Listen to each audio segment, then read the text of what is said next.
നല്ല natural pineapple, മരുന്നില്ല, ഒന്നുമില്ല. ഞാൻ ഓരോ പ്രാവശ്യം വരുമ്പോഴും എൻ്റെ മാമൻ ഓരോ സർപ്രൈസാണ് തരുന്നത്.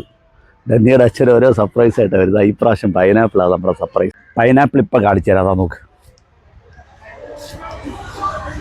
ഇതാണ് നാച്ചുറൽ പൈനാപ്പിൾ, മരുന്നും ഒന്നും അടിക്കാത്ത നാച്ചുറൽ പൈനാപ്പിൾ.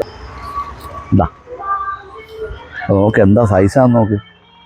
അപ്പം ഈ പ്രാവശ്യത്തെ വിഷുവിന് നമ്മൾ കെമിക്കലൊന്നും ചേർക്കാത്ത പൈനാപ്പിളാണ് ഈ പ്രാവശ്യം നമ്മൾ വിഷുവിന് കനി വയ്ക്കുന്നത്.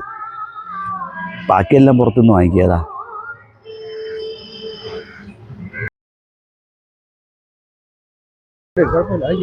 അയ്യോ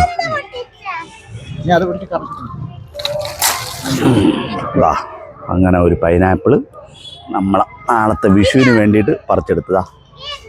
അതിൻ്റെ കൊമ്പങ്ങ് ഒടിഞ്ഞു പോയി, എന്നാലും കുഴപ്പമില്ല, അടിപൊളിയായി.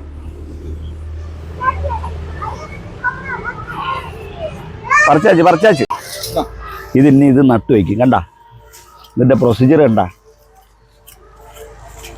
അതിൻ്റെ കൊമ്പ് ഒടിച്ചതാ ഇങ്ങനെ നട്ടു വയ്ക്കും.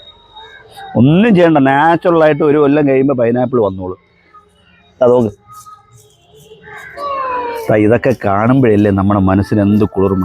ഇവിടെ ഓരോരുത്തരും ഈ മണ്ണിന് വേണ്ടി കിടന്ന് അങ്ങോട്ടും ഇങ്ങോട്ടും കിടന്ന് അടിയുണ്ടാകും. അതായത് കണ്ടില്ലേ, ഇതൊക്കെയാണ് നമ്മളിനി എത്ര വിഷമമുണ്ടെന്ന് പറഞ്ഞാൽ നമ്മളിതൊക്കെ വന്ന് ഇങ്ങനെയൊക്കെ ചെയ്യുമ്പോൾ നമ്മുടെ മനസ്സിന് ഭയങ്കര കുളിർമയാണ്. കണ്ടില്ലേ?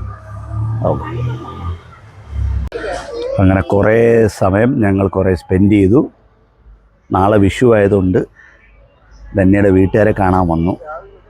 അങ്ങനെ ഹസ്നയും ഹർദേവും അർജിത്തും കൂടെ ഊഞ്ഞാലി കളിച്ച് ഹർദേവ് ഊഞ്ഞാലിൽ നിന്ന് താഴെ വീണതാ. കുട്ടിക്കളി മാറാത്ത കൊച്ച്, അതാ ഇവിടെ വന്നുള്ള കുഴപ്പം.